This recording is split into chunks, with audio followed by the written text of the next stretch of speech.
Welcome back to Huskies Central Podcast. I'm your host, Lance Simons, joined as always by my co-host, Jamie Heward.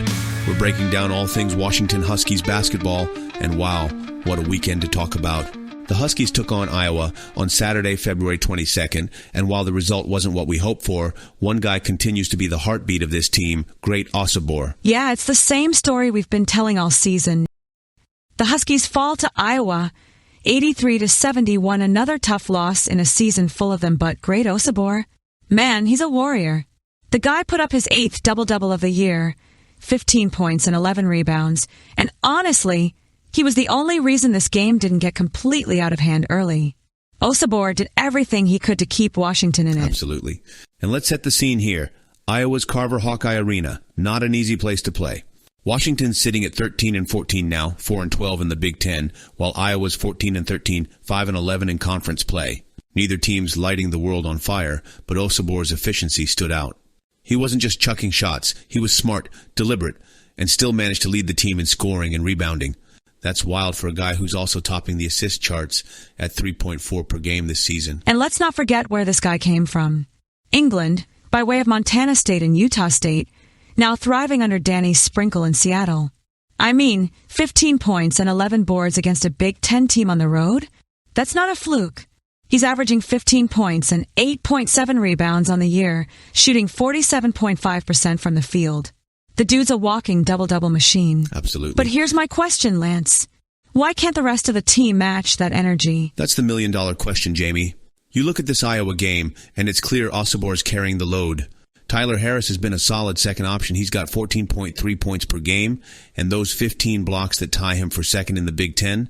But beyond those two, it's been inconsistent.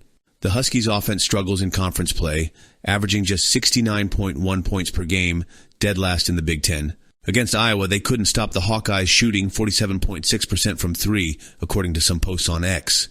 That's a defensive breakdown Osobor can't fix alone. Yeah, and Iowa's no juggernaut.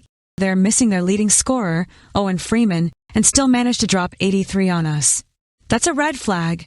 I was reading up on this game from some other angles, and they pointed out Washington's defense ranks 242nd nationally in points allowed. Osobor's out there battling in the paint, but if the perimeter defense is Swiss cheese, it doesn't matter how great is. And it's not just the defense. I think the transition to the Big Ten's physicality has been brutal. This is their first year in the conference, and you can see it in the record. 4-12 against Big Ten teams. Sprinkle's trying to build something, and Osobor's the cornerstone, but the supporting cast isn't there yet. Look at that Rutgers game a few days earlier. 89, 85 in overtime. A heartbreaker they could have won. Osobor nearly had a triple-double with 6 points, 13 rebounds, and 10 assists. The guy's doing it all. Oh, that Rutgers game stung. Mekhi Mason dropped 20 with 6 threes, and Frank Kepnang's back in the mix off that knee procedure, adding 14. You'd think that'd be enough to get over the hump, but nope. It's like the Huskies are this close to figuring it out, but they can't seal the deal. And Osobor's out there passing like a point guard, 10 assists. That's insane for a forward. Totally. And Kepnang's return is a big deal. He's only played a handful of games since December 2022, but against UCLA on January 31st, he had 7 points, 8 rebounds, and 2 blocks in 21 minutes. If he and Osobor can gel in the front court, that's a foundation to build on. But the backcourt's got to step up. DJ Davis might have been out against Iowa with an injury. Reports were unclear, but even when he's in, it's not enough firepower. Yeah, and speaking of building, I saw the Seattle Times piece from December about Osobor and Harris forming a formidable duo. Harris had that 27-point explosion against Alcorn State earlier this season, and Osobor's cool with letting him cook. That's leadership, knowing when to defer. But the rest of the roster? It's thin. They're 116th in the net rankings, 0-1 in Quad 1 games. They've got to find a way to beat these middling Big Ten teams like Iowa if they want any shot at the tournament. Tournament feels like a long shot now, Jamie. They're fighting for seeding in the Big Ten tournament. March 12th to 16th in Indianapolis is looming. But let's zoom out. Osobor's a preseason All-American, Mountain West Player of the Year last season at Utah State. He followed Sprinkle to Washington, and he's delivering. Is he enough to turn this program around long-term? He's a spark, no doubt. Sprinkle's got a track record. He managed to revitalize Montana State and Utah State, and Osobor's the perfect fit for his system. But they need more recruiting juice.